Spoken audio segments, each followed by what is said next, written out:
Shri Gurukul science academy YouTube channel में आपका स्वागत है। मैं रोशन दैया, केमिस्ट्री पीजीटी। कल आपको मैंने बताया था मोलरता और मोललता के बारे में। आज हम जानेंगे नॉर्मलता के बारे में कि नॉर्मलता क्या है। नॉर्मलता को डोनेट किया जाता है एन से, तो नॉर्मलता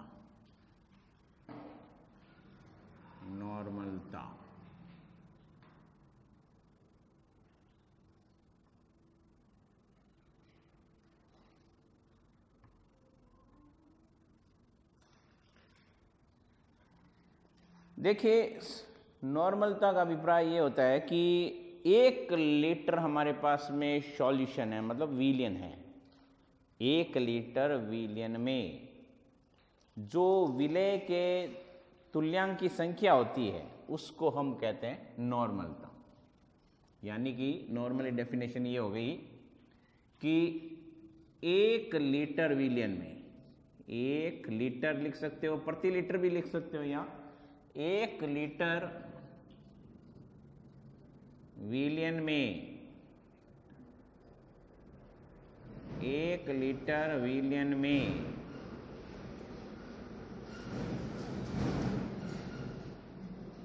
विलय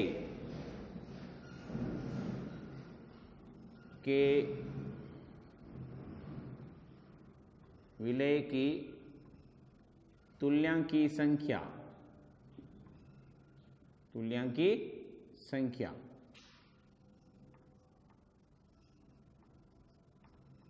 नॉर्मलता कहलाती है। नॉर्मलता कहलाती है।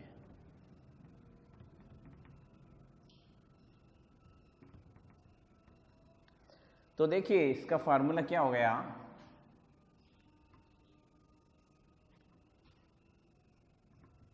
विलय की तुल्यांक की संख्या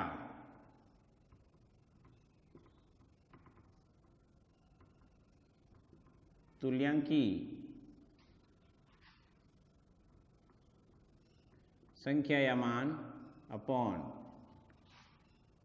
विलियन का आयतन लीटर में, विलियन का लीटर में आयतन।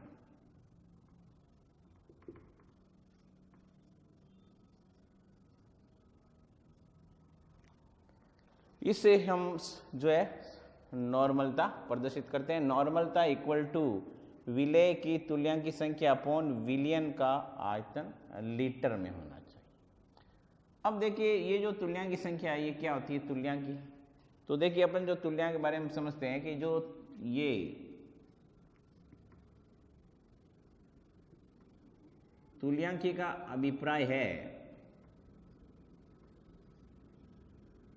जो हमारा द्रव्यमान है, उस द्रव्यमान में एक नई टर्म आ गई हमारे पास में, ये EB। तो इस काम में यदि भाग दे दें तो हमारे पास में जो है वो तुल्यांकी आ जाएगी। तो देखिए, हम B के लिए निकालेंगे तो WB अपॉन EB। अब देखिए, नॉर्मलता N इक्वल टू विलय की जो तुल्यांक संख्या क्या हो गई, WB अपॉन EB है, तो ये EB आ जाएगा नीचे, EB और ये वॉल्यूम। तो हमारे पास में ये नॉर्मलता आ गई। अब देखिए, ये जो हमारे पास में एक नई टर्म आई है E की वैल्यू क्या होगी। तो देखिए, E की जो वैल्यू होती है, E उसकी वैल्यू दी नहीं रहती है, हमें कई बार अंक की क्वेश्चन में निकालनी पड़ती है। तो EB जो होगा वो आणविक द्रव्यमान में N का भाग दे देते हैं। अब यहां N क्या चीज है, देखिए, जो यहां N है वो अम्ल की क्षारकता या क्षार की अम्लता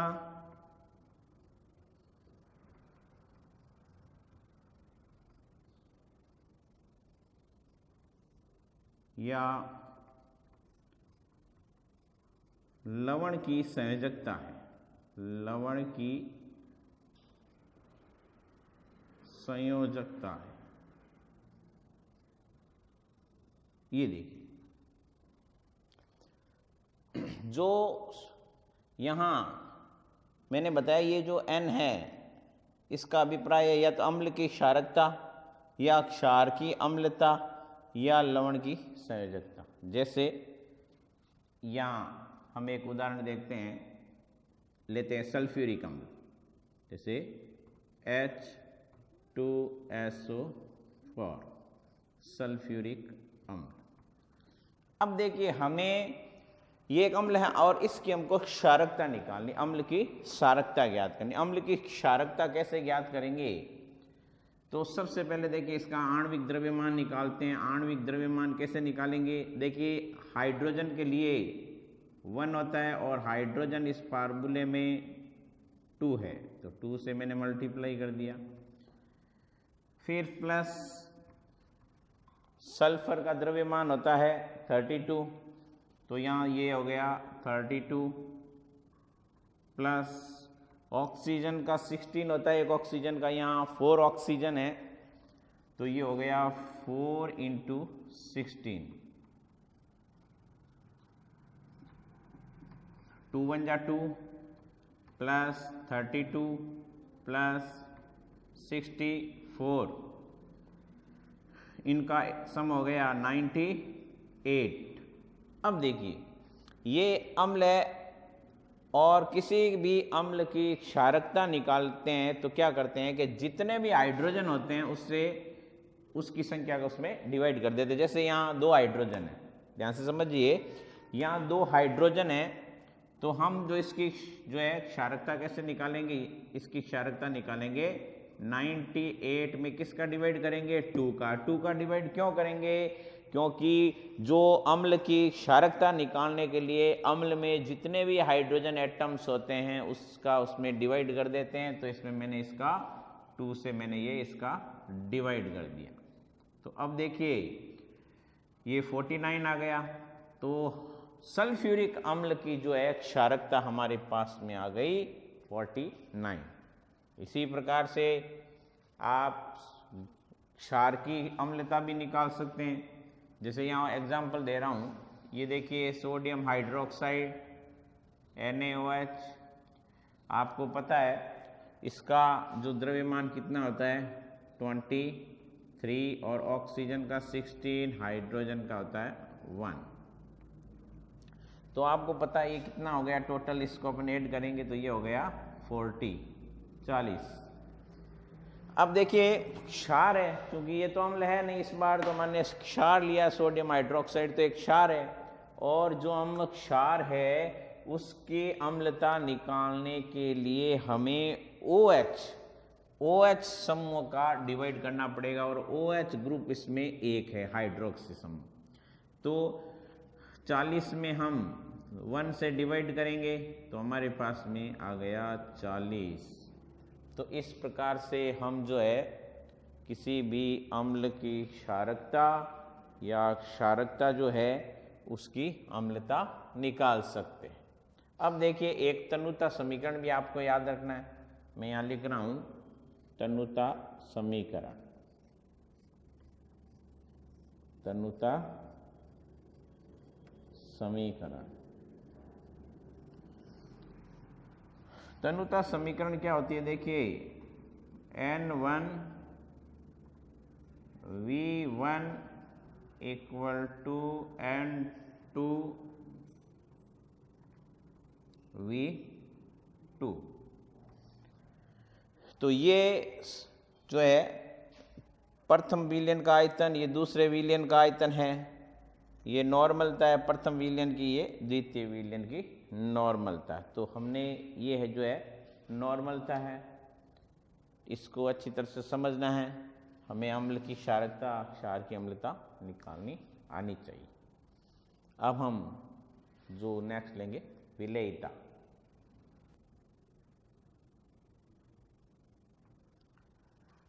देखिए विलेयता क्या होती है। देखिए भिन्न भिन्न जो विलायक होते हैं उनमें विलय डिजोल होता है, तो उन विलायकों की जो कैपेसिटी होती है, क्षमता होती है, वो भी भिन्न भिन्न होती है। कुछ जल्दी डिजोल्व हो जाते हैं, कुछ धीरे धीरे डिजोल्व होते हैं, तो उसको हम बोलते हैं विलेयता। तो क्या डेफिनेशन हो गई कि भिन्न भिन्न विलेय भिन्न भिन्न विलायकों में भिन्न भिन्न प्रकार से डिजोल्व होते हैं या घुलते हैं, जिसको हम बोलते हैं पदार्थों की विलेयता। अब ये जो पदार्थ में विलेयता है वो हम पढ़ेंगे कि किन किन बातों पे डिपेंड करती है। तो सबसे पहले हम लेते हैं जब कोई ठोस को द्रव में विलय किया जाता है। तो सबसे पहले हम लेंगे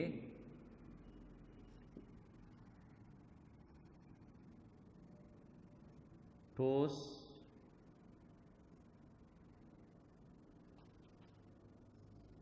का द्रव में।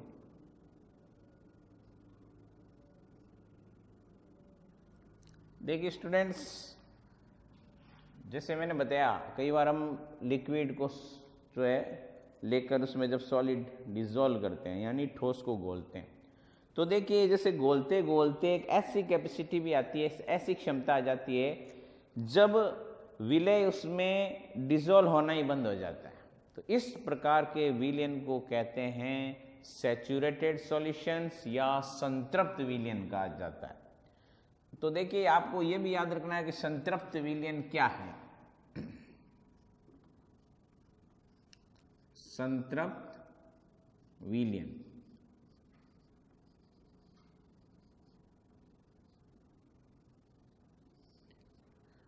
निश्चित ताप और दाब की अवस्था में यदि किसी विलय को विलायक में घोला जाता है तो घोलते घोलते एक ऐसी क्षमता आ जाएगी जब वो घुलना बंद हो जाता है, तो उसको बोला जाता है संतृप्त विलयन।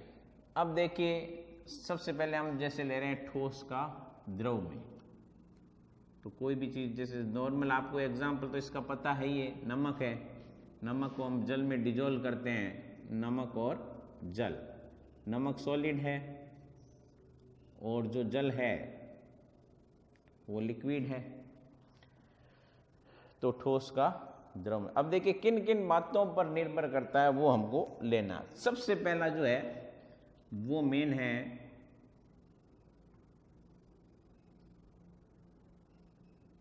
विलय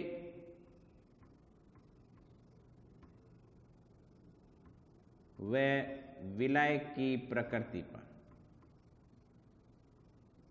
विलय व विलायक की प्रकृति पर।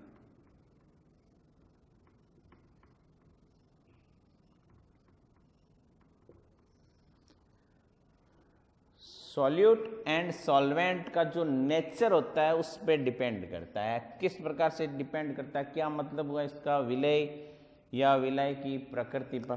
तो देखिए क्या होता है कि जितने भी ध्रुवीय विलय है, ध्रुवीय विलय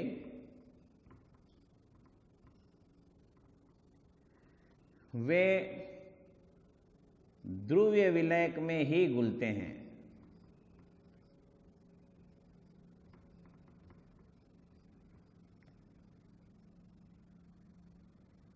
ध्रुवीय विलय ध्रुवीय विलायक में घुलते हैं और अध्रुवीय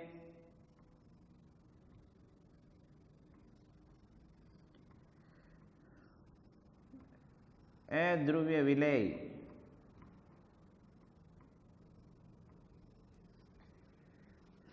अध्रुवीय विलायक में ही घुलते हैं।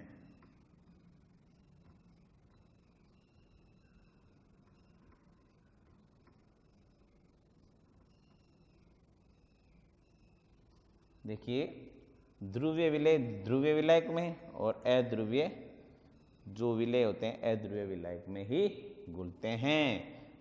समान होनी चाहिए प्रकृति। जैसे एक एग्जाम्पल ले रहे हैं, सपोज कीजिए जैसे ये ध्रुवीय विलायक है सोडियम क्लोराइड, ये ध्रुवीय विलायक है क्योंकि आयन से बना है, और वाटर एक सबसे अच्छा ध्रुवीय विलायक है।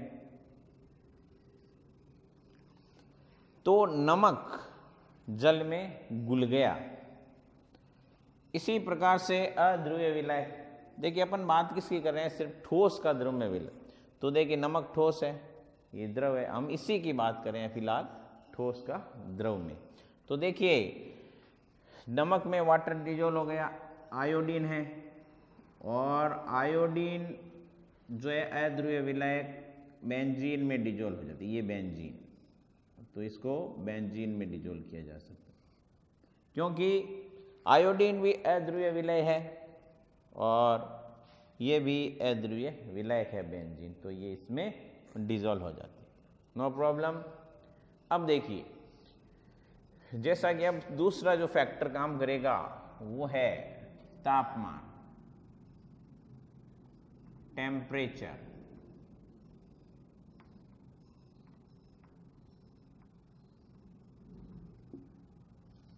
देखिए स्टूडेंट्स, ठोसों को जब लिक्विड में या द्रव में डिसॉल्व किया जाता है तो तापमान का क्या प्रभाव पड़ता है? तापमान बढ़ाने पर उनकी विलेयता कम भी हो जाती है और उनकी विलेयता घट भी सकती है या ज़्यादा भी हो सकती है। देखिए कैसे कि किसी भी, मान लीजिए विलेय की विलेयता तापमान बढ़ाने पर कम भी हो सकती है या अधिक भी हो सकती है।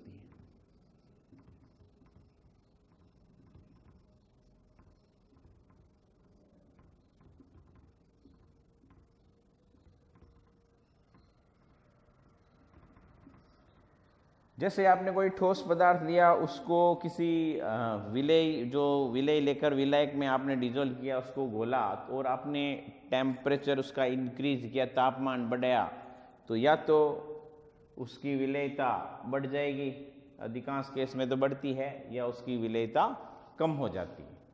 जैसे एक ग्राफ के द्वारा समझाता हूं।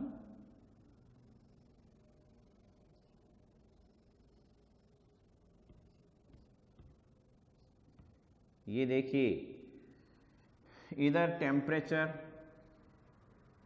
और इधर ले लेता हूं मैं इसकी विलेयता, यानी विलेयता तापमान बढ़ाने जो है तापमान के समानुपाती भी होती है, एस प्रोपोर्शनल टी, या फिर रिवर्सिबल प्रोपोर्शनल या इनवर्स प्रोपोर्शनल टी। तो देखिए जैसे मान लीजिए पोटेशियम नाइट्रेट है KNO3, इसकी विलेयता टेम्परेचर बढ़ाएंगे तो तापमान के साथ साथ विलेयता भी इंक्रीज होगी। इसके अलावा सोडियम नाइट्रेट है,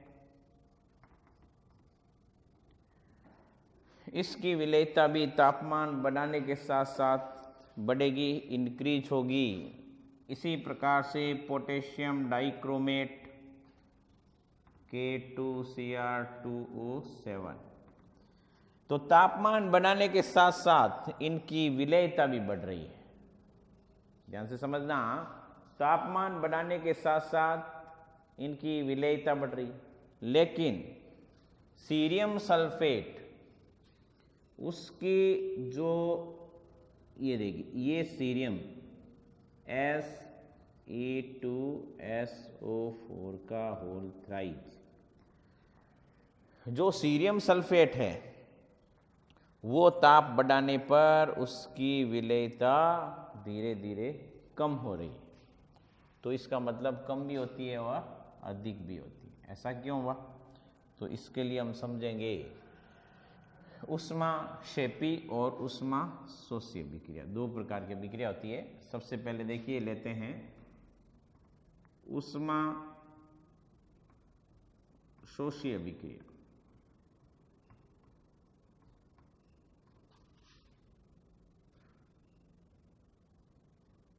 एंडोथर्मिक रिएक्शन, एंडोथर्मिक। उष्मा शोषी का मीन्स ये है कि उष्मा एब्जॉर्ब हो जाएगी। जैसे ये देखिए पोटेशियम नाइट्रेट, उसको मैंने जल में डिसॉल्व किया, जल में घोला, तो मेरे पास में जो पोटेशियम नाइट्रेट है उसका एक्वस सॉल्यूशन बन गया। साथ में हीट जनरेट हुई, तो ये delta H enthalpy plus enthalpy. तो यहाँ पर इसका मीन्स ये है कि इसने उष्मा का एब्जॉर्वेशन किया या उष्मा का अवशोषण किया। तो उष्मा का अवशोषण हुआ। अब देखिए दूसरा है उष्माक्षेपी अभिक्रिया।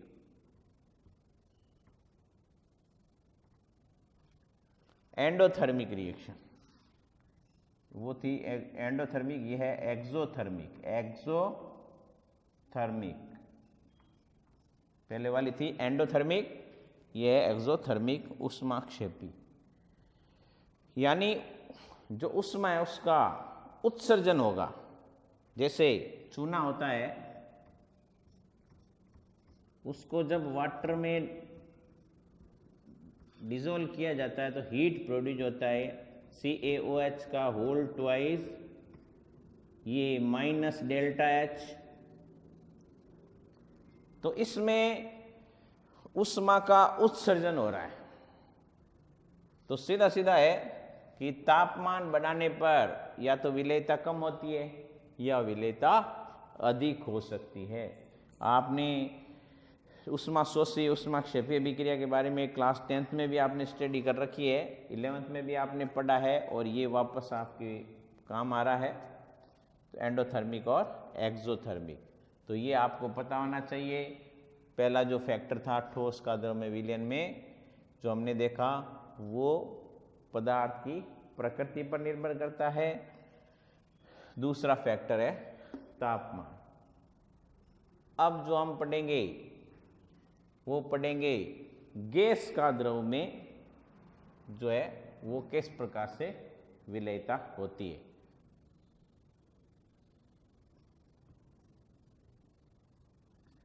गैस की द्रव में विलयता किस प्रकार से होती है वो देखिए।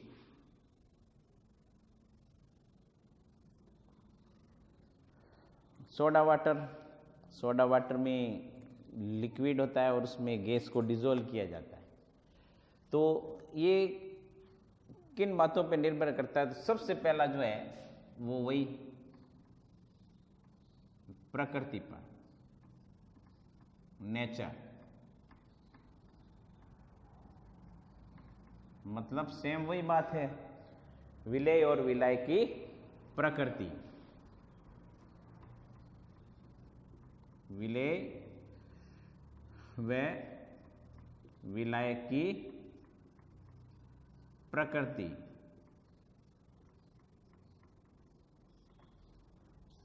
विलय और विलय की प्रकृति पे निर्भर करता है। जैसे ध्रुवीय विलय ध्रुवीय विलायक में ही डिसॉल्व होगा,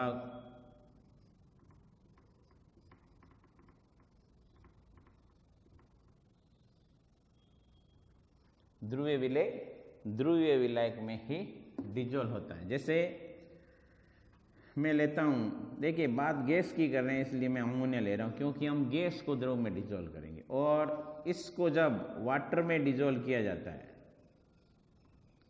H2O, तो पता है आपको ये डिसॉल्व हो जाता है तो क्या होता है NH4OH।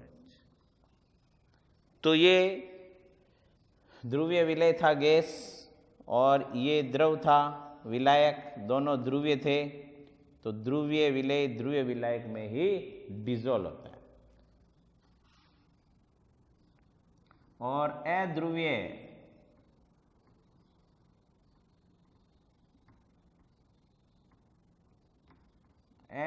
विलेय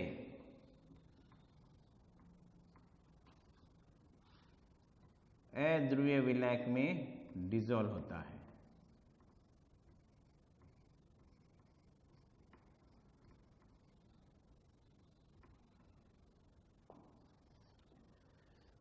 तो यहां देखिए अध्रुवीय विलेय कौन सा है, इसका एग्जाम्पल देना है। कोई ऐसी गैस जो अध्रुवीय विलायक, अब देखिए जैसे हाइड्रोजन है और ऑक्सीजन है, वो कार्बन सल्फाइड में ही डिसॉल्व हो सकती है, क्योंकि कार्बन सल्फाइड जो है वो अध्रुवीय विलायक है। कई बार आपको ऐसा भी देखने को मिलेगा अध्रुवीय विलायक में ध्रुवीय विलायक भी डिसॉल्व हो जाता है, तो उसके कुछ स्पेशल कारण है, कुछ विशिष्ट कारण होते हैं। जैसे उसमें बंध है, कौन सा रासायनिक बंध है, तो उन पे डिपेंड करता है। कई बार ऐसा हो जाता है, लेकिन सामान्यतः ज़्यादातर अधिकांश जो है ध्रुवीय विलायक में ही डिसॉल्व होता है। अध्रुवीय विलायक में ही डिसॉल्व होता है। जैसे मैंने उदाहरण दिया, अमोनिया वाटर में डिसॉल्व हो जाती है, और अध्रुवीय विलायक हाइड्रोजन और ऑक्सीजन वो कार्बन सल्फाइड में डिसॉल्व होते हैं। तो प्रकृति पर निर्भर है। दूसरा है तापमान, टेम्परेचर।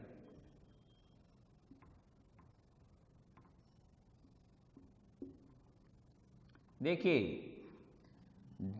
गैस को जब द्रव में डिसॉल्व किया जाता है और तापमान इंक्रीज किया जाता है, तापमान बढ़ाया जाता है, तो इनकी विलेयता सदैव घटेगी।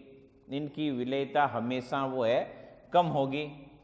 जैसे ग्राफ में समझाता हूं, ये देखिए, ये x, ये y, ये o। तापमान इंक्रीज करेंगे तो विलेयता पर क्या प्रभाव पड़ेगा? विलेयता हमेशा घटेगी। जैसे मेथेन ले लेते हैं, हाइड्रोजन ले लेते हैं, या ऑक्सीजन ले लेते हैं, कुछ भी ले लीजिए। तो हमेशा जब गैस को द्रव में डिसॉल्व किया जाता है और तापमान इंक्रीज किया जाता है, तो तापमान का यही प्रभाव पड़ता है कि तापमान बढ़ाने पर, तापमान इंक्रीज करने पर जो होता है विलेयता जो होती है गैसों की, वो धीरे धीरे डिक्रीज होती है, कम होती है। अब हम बात करेंगे प्रकृति के बाद में टेम्परेचर के पश्चात हम जो मेन इंपॉर्टेंट बात करेंगे वो है हमारी दाब के ऊपर। दाब पर क्या प्रभाव पड़ता है वो देखिए। दाब पर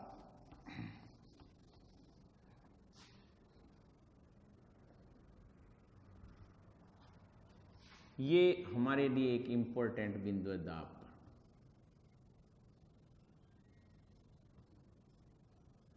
प्रेशर पर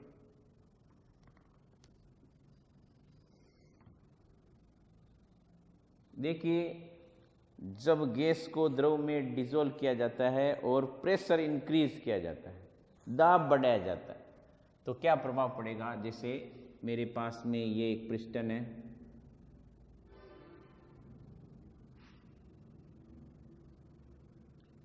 इसमें गैस भरी है,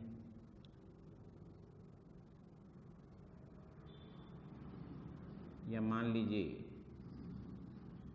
इसमें कोई लिक्विड भरा है, द्रव भरा है, और यहाँ गैस, ये गैस के अणु हैं।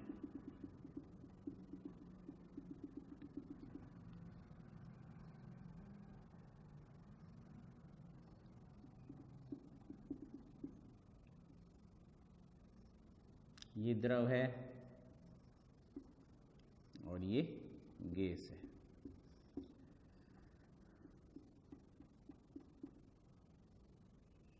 अब मैं यहां से दाब बढ़ाता हूं,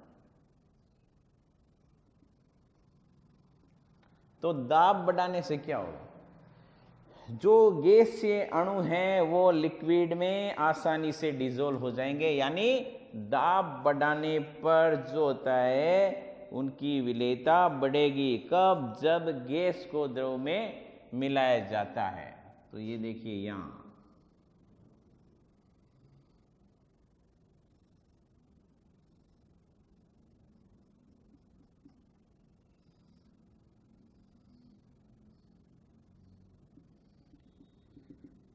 ये गैस और द्रव दोनों के दोनों इसमें डिसॉल्व हो गए। तो दाब बढ़ाने पर जो गैसें हैं वो द्रव में आसानी से डिसॉल्व हो जाती है, विलेयता बढ़ जाती है। ऐसी स्थिति में विलेयता क्या होती है? बढ़ जाती है। अब देखिए ये विलेयता जो बढ़ रही है, इस पर एक साइंटिस्ट थे जिनका नाम था हेनरी।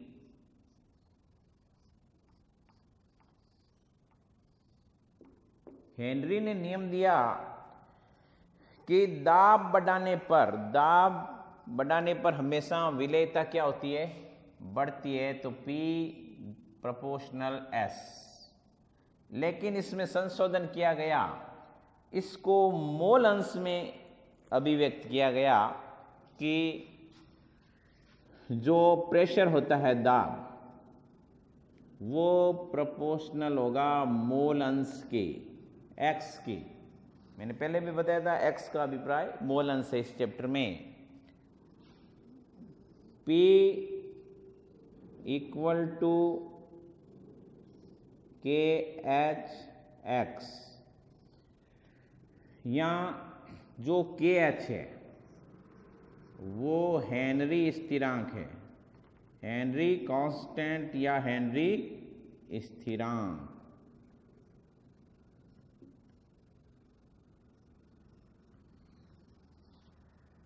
हेनरी स्थिरांक या हेनरी कांस्टेंट। तो ये देखिए ये हेनरी का नियम है। तो हेनरी का नियम क्या कहता है कि हमेशा दाब बढ़ाने पर गैस को जब द्रव में विलय किया जाता है तो विलेयता होती है वो बढ़ती है, यानी जो दाब होता है वो मोल अंश के समानुपाती होता है। P इक्वल टू KHX और KH यहां पर आ गया हेनरी स्थिरांक। अब देखिए हेनरी के कौन कौन से अनुप्रयोग हैं उनके बारे में हम जानेंगे। तो देखिए सबसे पहले हेनरी का जो अनुप्रयोग है उसको ध्यान से सुनिए। सबसे पहला हमारे पास में कोल्ड ड्रिंक्स, जैसे कोल्ड ड्रिंक्स होती है हमारे पास में, कोल्ड ड्रिंक्स की जो बोतल होती है उसमें गैस डिसॉल्व रहती है। लिक्विड में क्या होती है? गैस डिसॉल्व रहती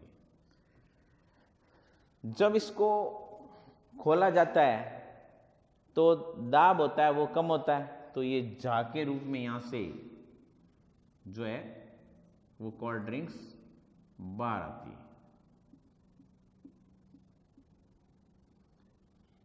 तो सबसे पहला इसका हेनरी का अनुप्रयोग यही है,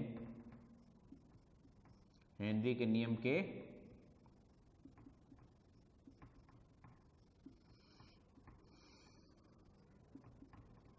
अनुप्रयोग। सबसे अच्छा उदाहरण है कोल्ड ड्रिंक्स होती है, उसमें गैस में जो मिलाई जाती है तो उसके अंदर उसका जो प्रेशर होता है, दाब होता है, वो इंक्रीज हो जाने के कारण से इसमें कार्बन डाइऑक्साइड जो गैस होती है उसमें डिसॉल्व हो जाती है। और जब जैसे हम उसको खोलते हैं या हिलाकर खोलते हैं तो उसमें दाब होता है वो कम होने के कारण से वो जा के रूप में बाहर आती है। दूसरा इसका जो उदाहरण ये है कि जैसे कोई व्यक्ति पर्वत के ऊपर चढ़ रहा है तो जैसे जैसे ऊपर जाएगा तो वहाँ पर दाब कम होता जाता है। दाब कम होने के कारण से वहाँ से ऑक्सीजन की भी कमी होती है, और ऑक्सीजन की जब उसमें कमी होती है तो वहाँ पर्वतारोही व्यक्ति को अनॉक्सिया रोग हो जाता है। अनॉक्सिया यानी उसके मस्तिष्क को ऑक्सीजन नहीं मिल पाती, तो उसका मस्तिष्क सही ढंग से काम नहीं कर पाता, चक्कर आने लगते हैं। तो ये रोग कहलाता है अनॉक्सिया, क्योंकि ऊंचाई में बढ़ने के कारण से वहाँ गैस जो थी, ऑक्सीजन गैस थी, उसकी कमी हो गई। दूसरा इसका अच्छा उदाहरण है जैसे गोताखोर होता है।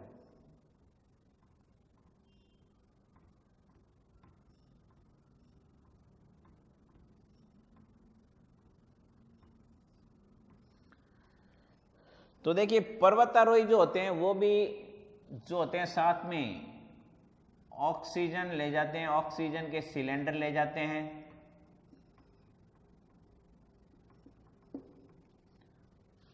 और गोताखोर होते हैं वो भी ऑक्सीजन के साथ में हीलियम मिलाकर उसको ले जाते हैं। तो जो गोताखोर होते हैं वो सिलेंडर में ऑक्सीजन के साथ में हीलियम भरते हैं, उसको तनु करते हैं ऑक्सीजन को और ले जाते। क्योंकि इसका रीजन क्या है, देखिए जैसे जैसे गोताखोर नीचे जाता है तो दाब बढ़ता है, और दाब बढ़ने के कारण से नाइट्रोजन, ऑक्सीजन और जितनी भी अन्य गैसें होती है वो रेस्पिरेशन यानी श्वसन क्रिया द्वारा हमारी बॉडी के अंदर जाती है, और हमारी बॉडी के अंदर ब्लड के साथ में वो कनेक्टेड होती है। और उसमें जब नाइट्रोजन की बहुत अधिक मात्रा होती है तो नुकसानदायक है। अब जब गोताखोर अचानक ऊपर आता है तो क्या होता है कि सेम वही कंडीशन होती है जो कोल्ड ड्रिंक्स में होती है, क्योंकि एकदम तेजी के साथ में नाइट्रोजन गैस बाहर निकलेगी, और तेजी के साथ में जब नाइट्रोजन गैस बाहर निकलेगी तो उसके अंदर श्वसन नलियां होती है, उसमें बॉन्ड्स रोग हो जाता है, बॉन्ड्स, तो श्वसन नलियों से संबंधित रोग हो जाता है। तो ये थोड़ा सा ध्यान रखना है। ये बैंड्स डिजीज हो जाती है, बैंड्स रोग हो जाता है जो रेस्पिरेशन से संबंधित है। इसलिए गोताखोर जो होता है हमेशा सिलेंडर में ऑक्सीजन के साथ में हीलियम गैस मिलाकर ले जाता है।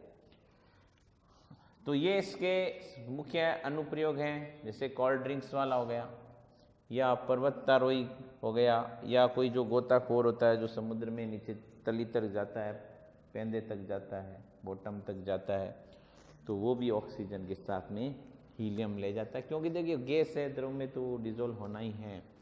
अब देखिए एक आप कभी गूगल पे भी सर्च करना, 1960 की बात है, ये देखिए 1986 की बात है, 86 की। किलर लेक एक झील है जो वेस्ट अफ्रीका में है, वेस्ट अफ्रीका। किलर लेक, जो ये किलर लेक एक स्थान है जहां पर ये है, कहां पर, वेस्ट अफ्रीका में। वहां पर क्या हुआ था कि 1700 व्यक्ति एक साथ मर गए। तो वैज्ञानिकों ने उसके कारण ढूंढे, ना तो वहां पर कोई तूफान आया, ना कोई भूकंप आया। भाई भूकंप आएगा तो भी आपको वहां जो मकान गिरे मिलेंगे, कुछ न कुछ उसके अवशेष जरूर मिलेंगे। ना तूफान आया, एक साथ जो है 1700 व्यक्ति मर गए। तो उसका रीजन क्या था कि जो लेक थी, किलर लेक झील, उसके चारों ओर कोई अचानक वायुमंडल के अंदर क्लाइमेट चेंज हुआ, क्लाइमेट जलवायु में परिवर्तन हुआ। जलवायु में परिवर्तन होने के कारण से सडनली अचानक कार्बन मोनोऑक्साइड के क्लाउड्स बन गए, बादल बन गए।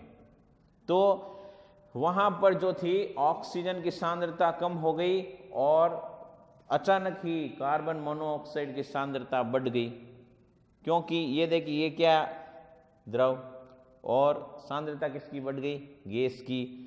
तो उस कारण से 1700 व्यक्ति मर गए। तो ये भी एक हेनरी के नियम का अनुप्रयोग है। तो हमने देखा हेनरी के नियम के अनुप्रयोग, जो कोल्ड ड्रिंक्स, गोताखोर, पर्वतारोही और किलर लेक। तो अब देखिए जो हम पढ़ेंगे शुद्ध द्रव में वाष्पदा। तो अगला टॉपिक हम पढ़ेंगे जो है शुद्ध द्रव में वाष्पदा। शुद्ध द्रव का वाष्पदा पढ़ेंगे। वाष्प दाब।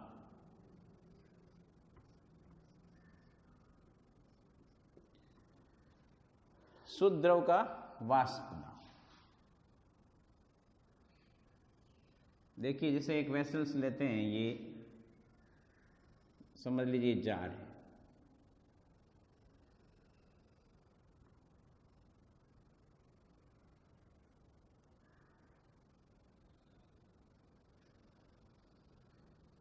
इस जार में मैंने कोई भी लिक्विड ले लिया, सपोज कीजिए ये मैंने लिक्विड ले लिया,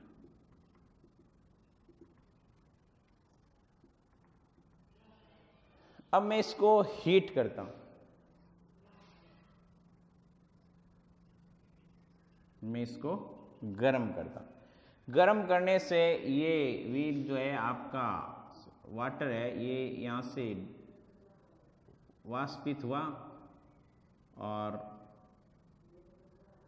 वापस यहीं ये संघनित हुआ और वापस इसी बर्तन में आ गया, क्योंकि ये बंद है। देखिए एक बंद पात्र है, इस बंद पात्र में जल है और इस जल को जब गर्म किया जाता है तो वाटर वेव्स बनी, वाष्प बनी और वाष्प वापस संघनित हुई तो ठंडी हो गई।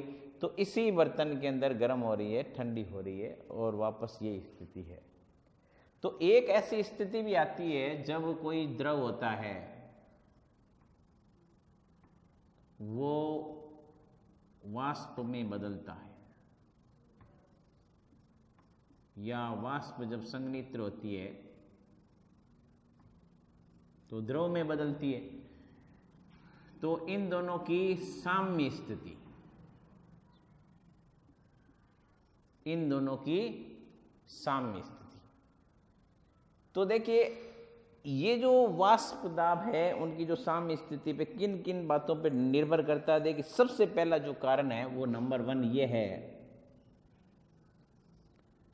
प्रकृति पर, प्रकृति पर। वाष्प दाब प्रकृति पर निर्भर किस प्रकार से करता है, ये देखिए P प्रोपोर्शनल 1/F। यहां F से क्या अभिप्राय है, F से अभिप्राय यह है अंतरा आणविक आकर्षण बल, यानी एक प्रकार का फोर्स है, बल है। कौन सा बल, अंतरा आणविक आकर्षण बल। देखिए कोई भी पदार्थ में अंतरा आणविक आकर्षण बल जितना स्ट्रांग होगा, यानी intramolecular attraction force, intramolecular attraction force, अंतराणविक आकर्षण बल जितना मजबूत होगा तो उसके टूटने में भी उतनी प्रॉब्लम आएगी। तो जितनी ज़्यादा अपन हीट करेंगे तो उसमें उतनी प्रॉब्लम आएगी। तो जितना फोर्स मैक्सिमम होगा उतना ही वाष्प दाब कम होगा, जितना फोर्स कम होगा उतना जो है वो वाष्प दाब अधिक होगा, क्योंकि इनवर्सली प्रोपोर्शनल है। तो जैसे एक एग्जांपल दे रहे हैं, ईथर है, ईथर का वाष्प दाब अधिक होता है, ईथर जो है उसका वाष्प दाब अधिक होता है।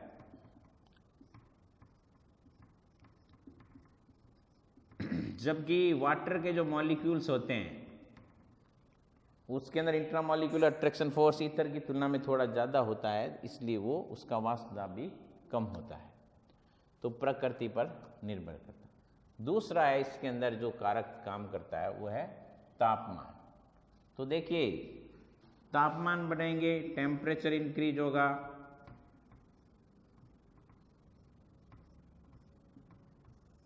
तो देखिए जब तापमान हम इंक्रीज करेंगे तो जो लिक्विड है उसके जो पार्टिकल्स हैं, अणुओं के बीच में काइनेटिक एनर्जी यानी गतिज ऊर्जा भी बढ़ेगी, और गतिज ऊर्जा बढ़ने के कारण से वाष्प दाब भी इंक्रीज होगा, वाष्प दाब भी बढ़ता है। तो तापमान बढ़ाने पर वाष्प दाब भी बढ़ता है।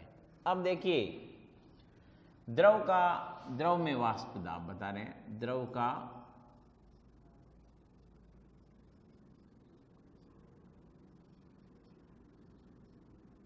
द्रव में वाष्प दाब।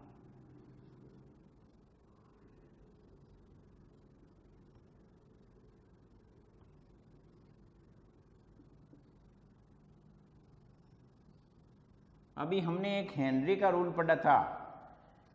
हेनरी का रूल है P इक्वल टू के एच एक्स मोलन्स, एक्स का मीन्स मोलन्स, ये हेनरी का रूल था। अब देखिए जो है एक साइंटिस्ट था राउल्ट, कई बुक में ये राउले भी छपा है। राउल्ट का नियम,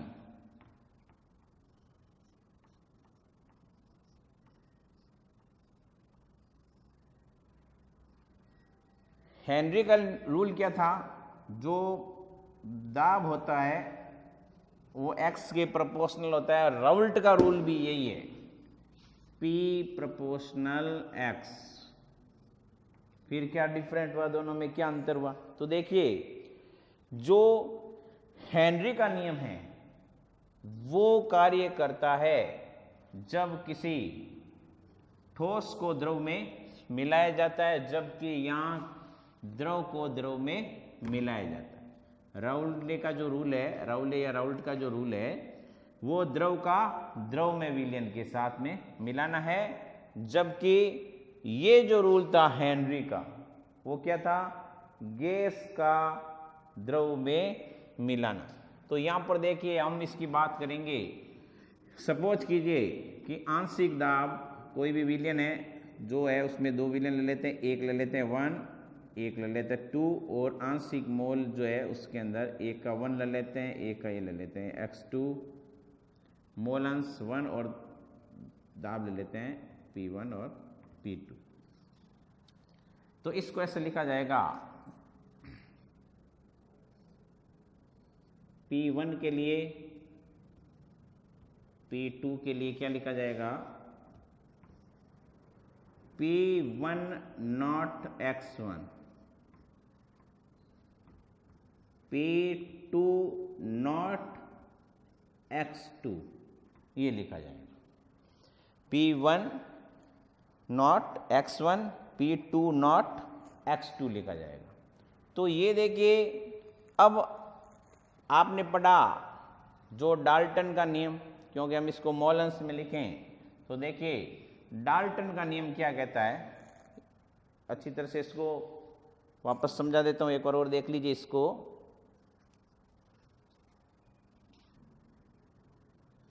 ये देखिए, जैसे अभी मैंने बताया आपको,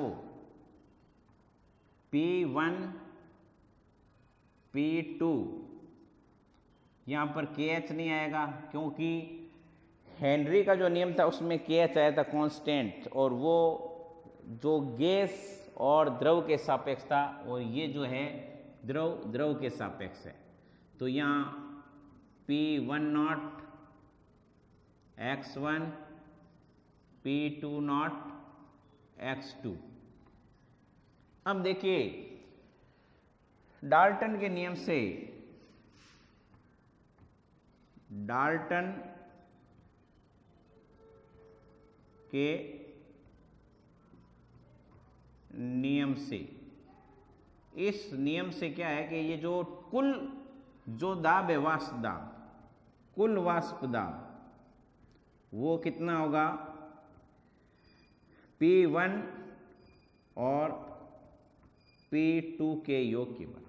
देखिए ये डाल्टन का नियम है कि दोनों का जो वाष्प दाब है वो इन दोनों के योग, सम या एड के बराबर होता है।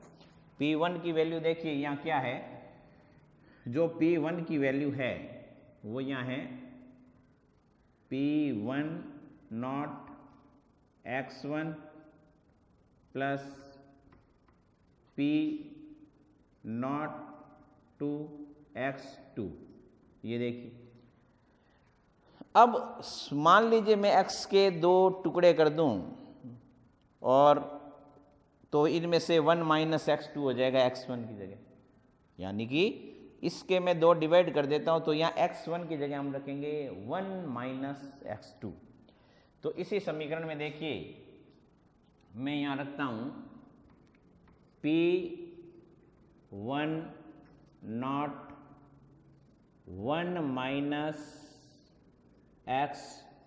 2 प्लस P2 नॉट x2। अब देखिए P1 नॉट को 1 से मल्टीप्लाई किया, P1 नॉट को 1 से मल्टीप्लाई किया तो क्या आया, P1 नॉट माइनस, फिर P1 नॉट को x2 से मल्टीप्लाई किया तो मेरे पास में आ गया P1 नॉट x2 प्लस, फिर ये देखिए P2 नॉट x2। तो ये क्या है, P टोटल कुल है, ये कुल वाष्प दाब है। अब देखिए स्टूडेंट्स, यहां पर देखिए P1 नॉट मैंने ऐसे कैसे लिख दिया, उसके बाद में यहां से मैं x2 कॉमन ले लेता हूं, x2 कॉमन ले लेता हूं, लेकिन P2 माइनस P1 लिख देता हूं, ये प्लस वाला पहले लिख देता हूं, प्लस P2, ये माइनस वाला बाद में लिख देता हूं, P2 नॉट P1 नॉट, और ये इसमें कॉमन आ गया x2। तो मेरे पास में इसकी वैल्यू ये आ गई। वैसे तो ये भी ठीक है, लेकिन आप ये भी लिख सकते हो। अब इसको यदि मोल अंश के रूप में लिखना चाहें तो देखिए मोल अंश के रूप में कैसा लिखेंगे हम, मोल अंश के रूप में ऐसे भी लिखा जा सकता है इसको। तो होता है कि जैसे मान लीजिए आपने गैसीय समीकरण पढ़ी होगी, गैसीय समीकरण क्या होती है, गैस समीकरण PV equal to nRT, PV equal to nRT। अब यहां देखिए, यहां सपोज कीजिए हमें, अब इस समीकरण के अकॉर्डिंग मैंने कोई भी एक जो द्रव है उसमें P1 मान लिया और आयतन उसका V है, यहाँ N1 मान लिया, R और T कांस्टेंट रहेंगे, अपॉन P टोटल यानी कुल V इक्वल टू, अब कुल जब यहाँ कुल वर्ड आ गया तो N1 प्लस N2 RT।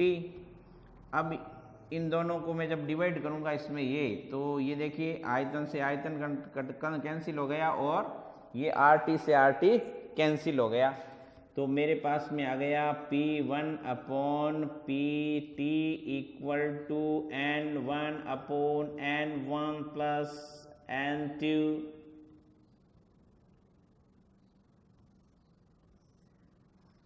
अब इसका इसके साथ में मल्टीप्लाई कर देते हैं तो ये आ गया P1 equal to N1 upon N1 plus N2, और ये इसमें हो गया PT। अब देखिए इसको हम y मान लेते हैं तो ये हो गया P1, यहाँ मोल अंश को अब इस बार हमने मान लिया y, तो हम लिख सकते हैं y1 PT। तो ये देखिए राउले या राउल्ट का नियम, राउले भी लिखा रहता है। तो आपने देखा कि राउल्ट का नियम और हेनरी का नियम, एक एक नंबर का क्वेश्चन बन जाता है कि राउल्ट का नियम क्या है और हेनरी का नियम क्या है। इसमें कुछ गैसीय समीकरण और डाल्टन का नियम भी हमारे इसमें काम आया है। तो देखिए स्टूडेंट्स, आप इसको ध्यान से समझते रहिए और आपको हमारा वीडियो कैसे लग रहा है कमेंट्स करते रहिए और हमारे वीडियो को ज़्यादा से ज़्यादा शेयर कीजिए और हमारे साथ लगातार जुड़े रहिए ताकि आप अधिक से अधिक लाभान्वित हो सकें और दूसरों को भी इस एजुकेशन का लाभ दूर तक पहुंचाएं।